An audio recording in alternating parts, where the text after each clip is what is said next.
Assalamualaikum warahmatullahi wabarakatuh. Alhamdulillahirrabbilalamin. Assalatu wassalamu ala asyrafil anbiya wal mursalin Sayyidina Maulana Muhammadin amma ba'du.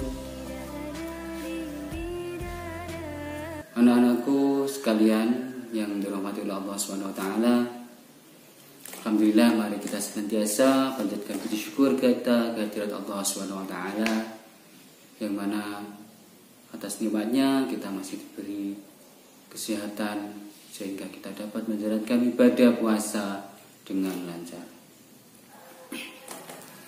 Anak-anakku sekalian, siswa-siswi SD Negeri Telukesari 03 yang dirahmati oleh Allah, kita akan melanjutkan kajian Ramadan kita. Dan hari ini kita akan membahas tentang hal-hal yang disunahkan dalam puasa. Ada banyak hal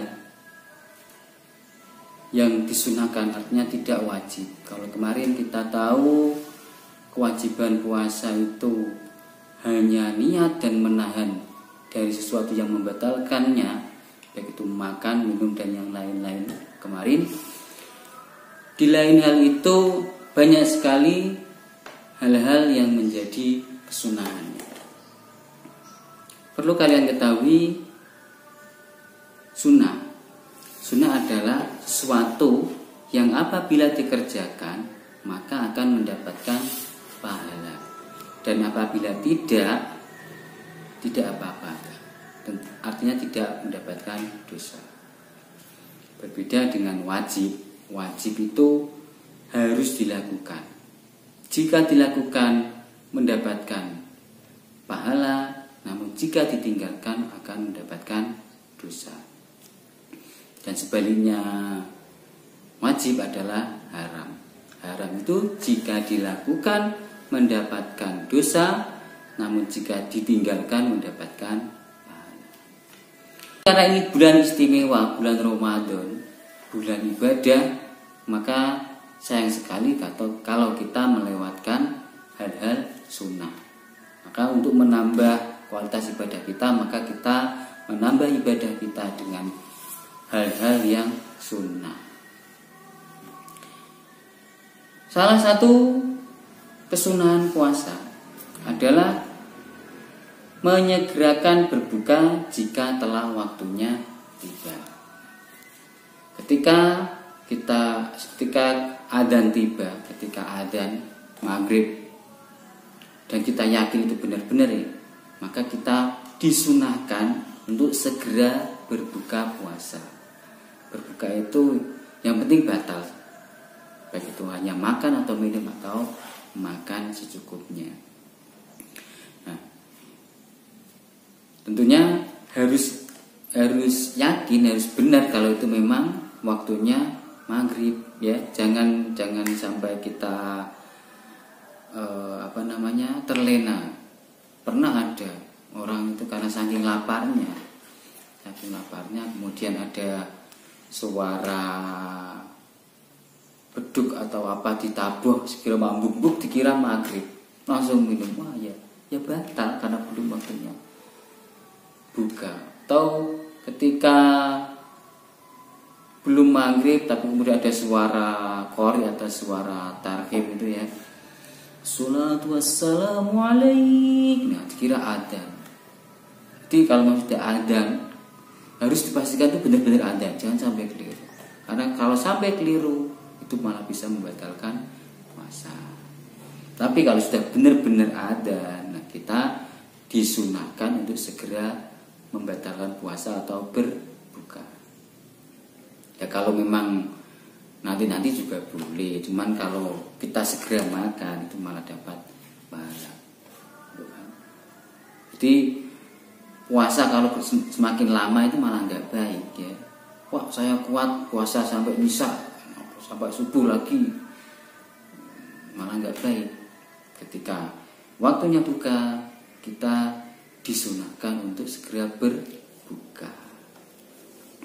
Dan juga sambil berbuka juga membaca doa. Doanya yang umum, doa ketika berbuka puasa adalah Bismillahirrahmanirrahim. Allahumma laka sumtu wa bika amantu wa ala rizqika aftartu bi rahmatika ya arhamar rahimin.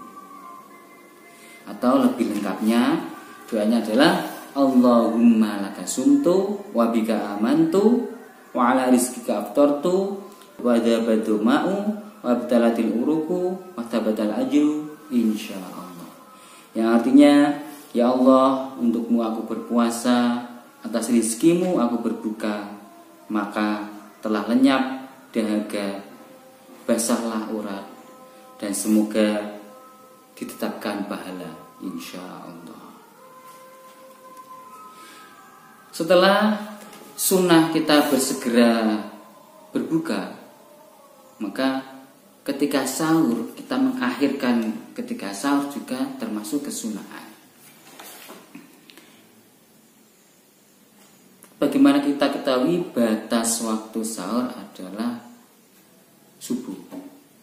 Hanya saja agar ada kehati-hatian maka dibuatlah imsak.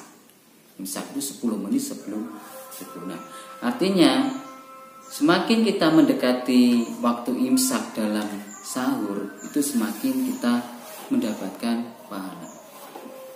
Ya kalaupun tidak enggak apa-apa. Pak, saya sahur jam 3, saya jam 2. Ya boleh saja. Cuman ketika sahurnya itu mendekati subuh, sekitar jam 3:30 sampai jam 4, nah itu malah dapat pahala. Ya, itu tadi. Jadi puasa itu enggak harus membebani orang. Itu enggak. Di puasa itu tadi nanti ada manfaatnya banyak. Jadi enggak perlu kamu lama-lama berpuasa dari subuh sampai subuh lagi, enggak perlu. Cukup dari subuh mau segera mengakhirkan sahur sampai dengan maghrib segera berbuka, hingga tubuh kita akan tetap terjaga sehat kuat sampai akhir puasa, sampai akhir Ramadan dan masuk bulan Syawal. Kemudian tentunya adalah menjauhi hal-hal yang bertentangan dengan puasa. Termasuk sunnah adalah meninggalkan sesuatu yang bertentangan dengan puasa. Misalkan apa? Berkata-kata yang jelek, marah-marah, suka mengumpat, itu tinggal. Itu tidak sesuai dengan semangat bulan Ramadan di mana kita harus memperbanyak ibadah. Jadi tinggalkan sesuatu yang bisa mengurangi pahala kita. Berbuat maksiat, mengatakan kata-kata yang kotor, mengumpat marah, itu tinggalkan. Itu adalah menjadi kesunahan puasa. Juga meninggalkan hal-hal yang bisa membatalkan puasa. Nah, misalkan apa? Ya itu tadi, icip-icip makanan. Kecuali kalau memang tugasnya masak, itu pun ya boleh. Kalau meninggalkan itu kita dapat pahala kesunahan. Kesunahan lain tentu yang hanya ada di bulan Ramadan adalah mengerjakan sholat taraweh. Sholat taraweh setiap malam di bulan Ramadan. Untuk penjelasan nanti. Ya. Jadi hanya ada di bulan Ramadan, tidak ada di bulan lain sholat taraweh itu. Kemudian memperbanyak membaca Al-Quran dan juga memperbanyak doa. Ketika bulan Ramadan kita disunahkan untuk membaca Al-Quran, baik itu secara mandiri, membaca sendiri atau tadarus. Tadarus itu membaca bersama-sama. Dan yang lebih penting lagi juga memperbanyak ibadah. Dan itu ibadah, ya tentunya yang wajib nggak bisa ditinggalkan. Memperbanyak ibadah-ibadah sunnah. Dimana biasanya kalau sholat itu ada sholat sunnah kita tambahi dengan sholat wajib, kita tambahi dengan sholat sunnah. Kita sholat ya biasa sholat duha, kita tambahi dengan sholat duha. Atau kalau malam, kalau perlu kita sholat malam, sholat tahajud. Cuman yang memang sunnahnya itu sangat diharuskan ketika bulan puasa, namanya sunnah muakkad, yakni adalah mengerjakan sholat tarawih, membaca tadarus dan juga sholat witir. Dan satu lagi memperbanyak ketika kita berpuasa di bulan Ramadan, maka kita bisa merasakan saudara-saudara kita yang kurang beruntung, maka sehingga muncul empati kita, sehingga kita mau mengeluarkan sedekah. Semakin banyak semakin baik, karena saudara-saudara kita sedekah, khususnya sedekah kepada yang membutuhkan, akan sangat bermanfaat. Nah, demikian beberapa kesunahan dalam berpuasa. Mudah-mudahan kita bisa menjalankannya, baik 1, 2, atau semuanya, sehingga Allah akan meridhai kita dan menjadikan kita umat yang bertakwa dan termasuk umatnya yang soleh. Akhir kata, mohon maaf apabila ada khilaf kata. Wallahu muwaffiq ila aqwamit thoriq. Wassalamualaikum warahmatullahi wabarakatuh.